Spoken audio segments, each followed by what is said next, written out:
Intro music. Come on in. A star for the ages for Tony Gwynn, number 3,000. And the ball game is over. The series is over. Welcome to Slam Diego.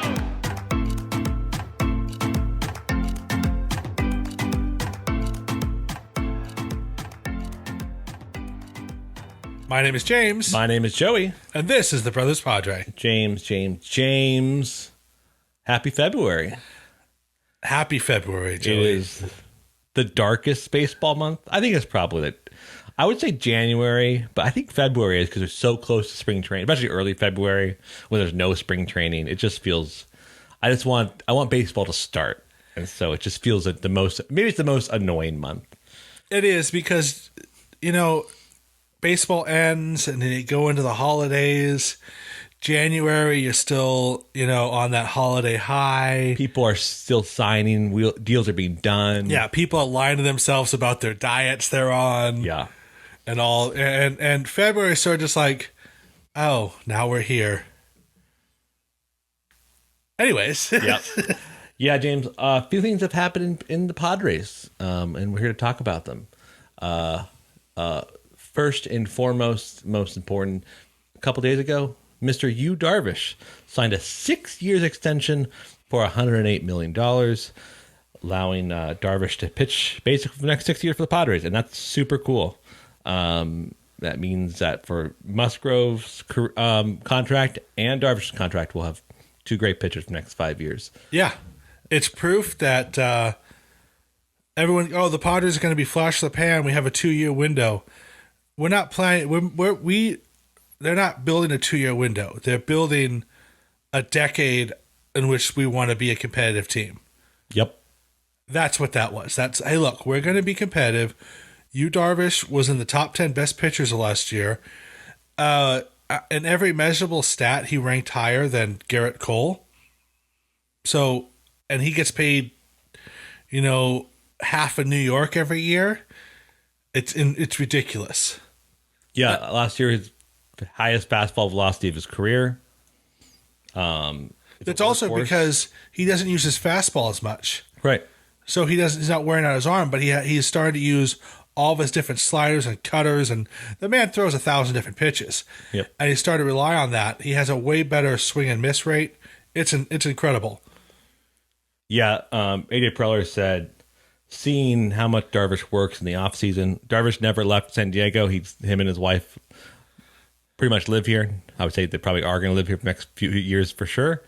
And he's kept, like, if you follow him on Twitter, he would every week have a new video of him pitching in the bullpen at Petco. So he works out at Petco in the offseason. So and I think Preller and Seidler were very impressed by that. This guy is a legit workhorse and someone that could probably age very gracefully.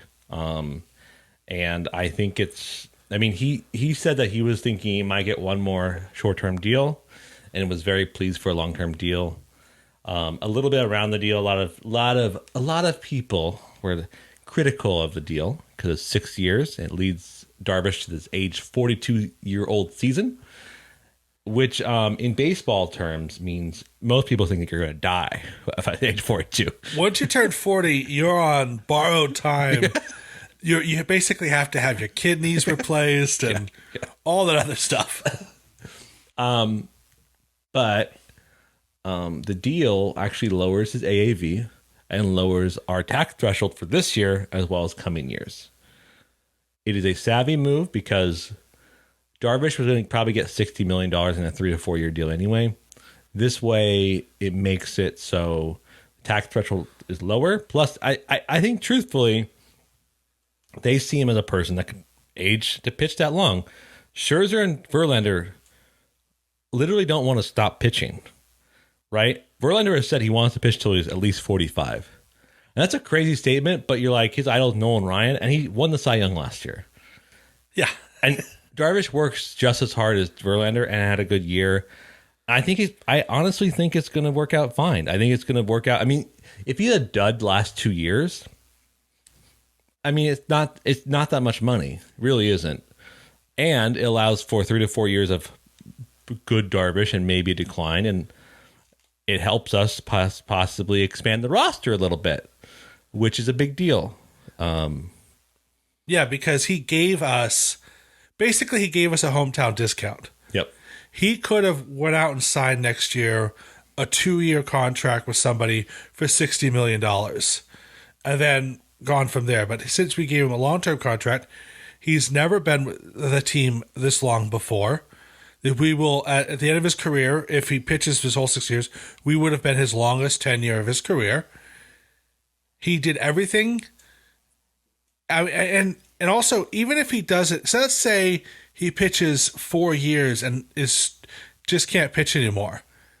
The Padres are still going to keep him on staff. That guy is an international Japanese superstar. He goes to Japanese restaurants all across San Diego. He is known in the Asian community here, which there is a few of them in San Diego.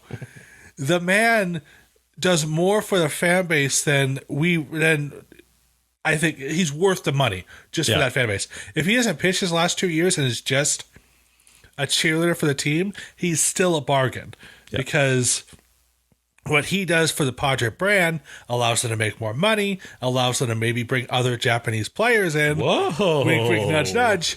Also, sign his son. Why aren't we signing his son yet? Yu Darvish's son, Shohei, is apparently some phenom pitching superstar.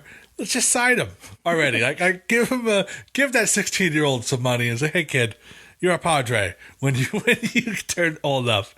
Like that's just it. And I am very happy that he basically gave us a discount because he wants to stay in San Diego. He loves it here, and who wouldn't love it here? Yep. He has 5 kids. They all love it here. It's great. I tweeted this out, and I think it's pretty incredible that this core that AJ has built up and what could happen very easily. We'll talk a little bit about this. So we don't yet know what the next 10 years will be, or the next 6 years of the roster would be like. There are 2 question marks currently on our current roster that may not be around in 6 years. One is I think more sure than the other thing. But I tweeted out that we're seeing probably in this core 6+ people that could all be retired as Padres, which is incredible. Like, I mean, this is truly the golden age of Padres baseball. And we're literally seeing people that are going to become all-time legends, and possibly 5 or 6 of them or more. Exactly. Like Tatis, Machado, Musgrove, Darvish, Xander, maybe Soto. Right? If they all spend the next 6 years or more here, or 5 or 6 years or more, they all become legends of Padres baseball. All of their numbers are going to be on the wall. Do we have enough space for all these statues? That's the real question. Out of those 6, we know for a fact Musgrove's going to get a statue. Yeah. Of his screaming when he got his no-hitter. That's just obvious when he retires. Other than that, I mean, depends on their careers. Tatis and Machado are going to get. We're looking at potentially in 10, 12 years adding half a dozen new retired numbers up on the Padres. Yeah, it's great. I think it's awesome. And Yu Darvish said, hopefully, he said, with this new deal that he signed with the Padres, that it would allow for more room and help for extending Manny Machado. That has been discourse in Padres Twitter around extending Manny Machado. We talked about it a little bit last podcast and a few podcasts before. And Manny Machado has said he likes it here. Peter Seidler says he wants Machado. He said in very, very strong terms, I want him to finish his career in San Diego. And I don't know if you know anything about the rationality of contracts the Padres have done. So I would expect Manny to get paid Like Manny might get another $300+ million contract. Yes. And if he does, his value of his contract would be probably around $450 million when it's all said and done, which is insane. Very much insane. And then we're also talking about Juan Soto and being a front runner, supposedly, for another Japanese superstar next year in Shohei Ohtani. And according to MLB insiders, we are the front runner.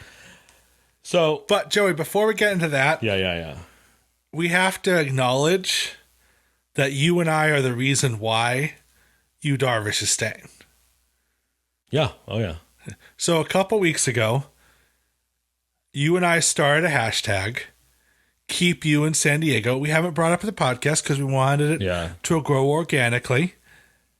And it was the most successful tweet I've ever done. No, and the most successful thing I think any of us have ever tweeted, Keep You in San Diego. Every time there was a video, like Yu Darvish went to Cafe Odessa, and I posted Keep You and hashtag Keep You in San Diego, got 1,000 likes, multiple retweets. And yeah, I think we knew we were an influence on the Padres, but this just solidifies it. And I don't know what we should do with this found power, Joey. We can't let it get to our heads.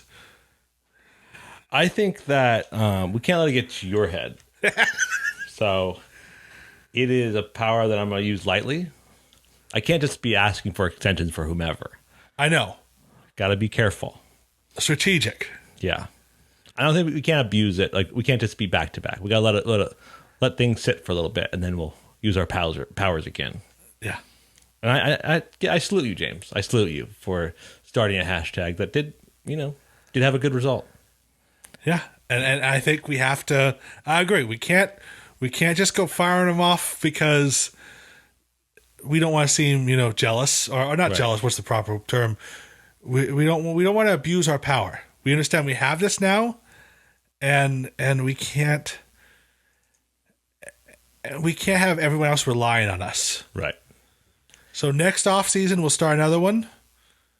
Depends on what happens during the season, but it felt good, man. All I'm saying is I don't want to be a part of the Padres payroll per se, but at least let's throw out an opening pitch. Yeah, a little kickback here and there. Exactly. Free merch. Aside something from Yu Darvish. I'm just saying. That's awesome. Speaking of free merch and signing stuff, we went to FanFest a week ago. Yes, we did. And it was a thing. It was a very, very different from FanFest of years past. The first FanFest I remember going to, I believe it was 1995 or 96. And quite literally it was the parking lot of Qualcomm, then called Jack Murphy Stadium, where they had laid out like 5 tarps and they put merch on it. And everything was discounted. It was cash only. Some snaggletooth guy was standing there selling it to us. And are you sure you just didn't stumble on a swap meet? No, it was FanFest because I remember there was Ken Caminetti was in the sign autographs. And it was interesting, to say the least. And Tony Gwynn was going to make an appearance, but we didn't stay long enough for Tony Gwynn. But that was the first FanFest. And maybe 1,000 people were there. Yeah. The turnstile said 48,000 people showed up to this FanFest. And the capacity of Petco is 44,000, 45,000. With people in this, with the full amount of people in there, including staff and employees, there's usually in a sold out game 55,000 people in that building. So they had to stop allowing people coming in. They stopped it early. So it was because no one was sitting down. You basically had all of these people just like inside, like in the park at the park and in the walkways, and it was insane. There's no way else to put it. It was insane. Yeah, it would have so you and I decided we were going to leave. You were at the Padres store. I was at what they called the yard sale. And we decided, let's get out of here. It's too crazy. We're old men. Let's leave. So if you all Padre fans listening, you understand. I was at the park within the park on the sidewalk right next to the little kid's diamond. Yeah. You were next to this Trevor Hoffman statue, and you stood up on the wall there, and we could see each other. There was no physical way you and I could have met, because there was about 10,000 people between us. Way too many people. It was crazy, and I was just like, I'm gonna go out and go back around, and we're gonna go meet at the car, because there was so many people packed in there. Because in that little corridor, there was the line of people getting in and out, plus 2 lines for autographs, plus the line to get on the field. It was insanity, and I'm pretty sure people were lost. They had to have been. I almost kidnapped a little girl. Not because I wanted to kidnap the little girl. All of a sudden, I'm standing there, and a little hand comes and grabs my hand, and I look down. She was probably 4, and I realized her dad, who was about my exact same size, wearing the same color jacket, was next to me, and she just thought I was her dad. I could have went home with a kid. I didn't. Yeah, you did it. But that's how crazy it was. It was really cool to see the excitement. It was a pretty unenjoyable event, to be honest. Unenjoyable? It was fun to be there and to see the fun. It was just chaos. It just wasn't like, it was just chaos. I would say it was a very fun event to go to, just because of the general excitement of everybody in the room. That was super awesome. And we were accompanied by your lovely wife, and I mentioned to her it was like Comic-Con craziness. Right. But the only thing is, everybody there is a fan of the exact same thing. Oh, yeah. Yeah, I'm interested. They said they're going to possibly make a 2-day event, which I think it makes way more sense. Yes. And give people like allotments of time, which also makes sense. Because it was just craziness. And I don't know. And I stood in line for like 45 minutes just to get in the team store. And the deals weren't that great. It wasn't that good, worth that much time. You stood in line for the what's it called? The garage sale or whatever. Yeah, the yard sale. Wasn't very good either. And well, we thought we got there. So there had apparently been people lined up out there since 6 a.m. And they went through there and just emptied everything out. I did get a San Diego chicken bobblehead, which was fun because I like the San Diego chicken. Yep. I didn't get any hats. I was very bummed. Yeah. Maybe next year. We'll have to get there at 5 and wait in line. But looking forward to next year's 2-year FanFest at the convention center. That's what I think is going to happen. Yeah. So that'll be a fun time. Yeah, the other bit of Padres news, a little bit tangentially Padres news, is there's a new baseball controversy. A brouhaha. A forthcoming book about the Astros cheating scandal, broken by the guy who wrote a lot of your stuff in 20. When did it break? The guy that broke it in The Athletic in 2019? Yeah. He's writing a book about it.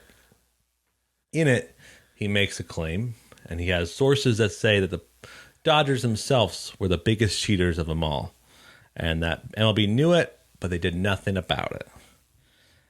And I would love to know your thoughts, James. Thoughts, your feelings, your knee-jerk reactions.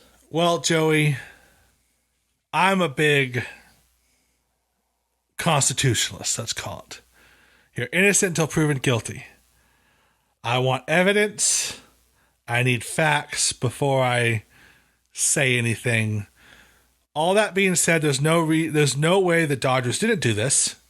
And the reason why they didn't get caught is because they're the biggest franchise in baseball, and clearly they have MLB in their back pocket and got away with it because they're bribing people. Mm-hmm. But that's just, with, what I know about the Dodgers. There's no way they didn't cheat because they're the Dodgers, like they willingly accept spouse abusers on their teams. Why wouldn't they accept cheaters? Yeah. I'm not I don't know. A lot of baseball people have said this, basically, that Astros were not the only ones. Yes. They were just the scapegoats. And I don't know. I'm not surprised the Dodgers did it because my opinion about the Dodgers. I just feel like it once again feels like MLB was did so little to deter it. And even the Astros being the scapegoat, what happened? All those people are back in baseball again. All the people that were given the heavy suspensions are all back in baseball. AJ Hinch, Alex Cora, even the GM of the Astros. Honestly, I think the only reason why the hammer went down so hard on the Astros opposed to the Dodgers and the Red Sox, who are all the two biggest people, is the Astros might have been the worst at. They actually, from the very beginning, had the audio banging, and John Boy did that video that skyrocketed his sports empire. And because the Astros were worse at it than the other guys, they got blamed. Well, they didn't get blamed. They got justly accused and convicted, although nothing happened. We still have to watch, Jose Altuve on the field like he's a normal person. No, you little cheater. Anyways, I just think if this book comes out and there's actual proof and evidence, Major League Baseball has to do something. Because everyone, we'll handle these suspensions. We'll give the Astros a little, don't do it again now, or we'll be cross. There has to be consequences. I'm not saying, public executions, but I'm not saying that. Personally, I don't believe in capital punishment for the government to have that control. But Major League Baseball, why not? Okay, why not? Why not? They have anti-monopoly laws against them, they levied against them. So yeah, exactly. I mean, come on. I mean, at the very least, they have to go play baseball in another country, possibly the moon. The thing is, these have been suspicions for a very long time. Right. And if this guy's writing this book and has proof, throw the book at him. Throw the book at every one of them. I'm sure his sources are real. I mean, he doesn't. It's just a matter of are the sources really willing to be on the record with their names attached to them? And if that's not going to happen, then this will probably just go away. But it is interesting. I don't know if anything comes of it, but the thing is, if he has proof, if you listen to this game and you can hear this or see that, because that's what happened. He wrote that article, and it sort of just went, "Oh, that's interesting." John Boy went and found the tape, right? And you heard the drumming, and then all these other people went through every game and found them, and now we know exactly when every time there was a thump on the field that season for the Astros. If something like that can be shown, where someone can visually show it, that will be the death knell for them. Wouldn't it be great if Dave Roberts had to be forcefully resigned from baseball? And all those Dodgers. And here's the thing. Mookie Betts kick him out of sports because he was on the cheating Red Sox and now he's on the cheating Dodgers. We might be looking at the greatest cheater of all time. Maybe. I don't have much faith in baseball to do that. There's no reason. He's obviously cheating, right? You just look at his hairline. Nobody who's prematurely balding has ever been good in sports. Wow. Okay. Okay. I'm just saying that to pick on him. James. Finally, on our docket. tell folks that we are going to be doing more roster and spring training analysis when spring training happens, which is right around the corner. We'll be talking about the roster once we're into the weeks of spring training. The non-roster invites have gone out. I've watched enough baseball, followed enough baseball to know that these things change pretty quickly. There's no reason to talk about. There's a bunch of people doing, hey, let's talk about the Padres non-roster invites and all that kind of stuff. There's no reason to talk about any of these people until their first round of cuts. Yeah. Because they're just, I mean, they're better. They're all better baseball players than I am. Right. They made it to that point. That means you're a better athlete than I'll ever be. But there's no reason to talk about it until there's cuts. Yeah. There's some interesting people on there, obviously, but James and I are just not very. We know enough. It's like this could change if a trade happens. It doesn't really matter. So we're going to talk about it more in the coming weeks when more stuff happens. When spring training happens next week, very exciting. Because I remember there's been so many times where we've had superstars, potential superstars. Like we had that one guy that was that world famous superstar that won spring training. And he played the whole spring training, and everyone was excited. He got ticket sales out through the roof, and it turns out Garth Brooks can't play baseball, and he didn't make the Major League Club. But everyone was excited he was there. And everyone was constantly talking about it, and you know what? It was great for the team, but just he didn't make the team. So we're not going to talk about potential superstars until they're on the big league roster. Yep. Well, I think it's enough housekeeping, James. I guess I have one more question for you, James. Okay. What are your thoughts about? Do you think that which is more likely, a Manny Machado extension or a Juan Soto extension before opening day? Manny Machado. Yeah. Which one do you want more? I want both of them. But Manny Machado, I think he is the captain of the team. I think he wants to sign with the Padres. Also, Juan Soto's agent is Scott Boras. And Scott Boras is a legendary, I'm going to take our time and make everyone sweat. Although he might have lost some of his power during the whole Carlos Correa debacle. Yeah. So maybe that's it. Maybe that was humbled him a tad. But I think Manny Machado gets the deal done before spring training. Also, you can't hear that Darvish is taking a pay cut in hopes that Manny Machado stays on the team. That's pressure on Manny Machado. I think Manny Machado is going to sign a contract. It's going to be for a lot of money. But potentially, I'm hoping it'll be another one of the things where it's like, listen, I can make $33 million a year everywhere else. I'm going to make $28 million here a year.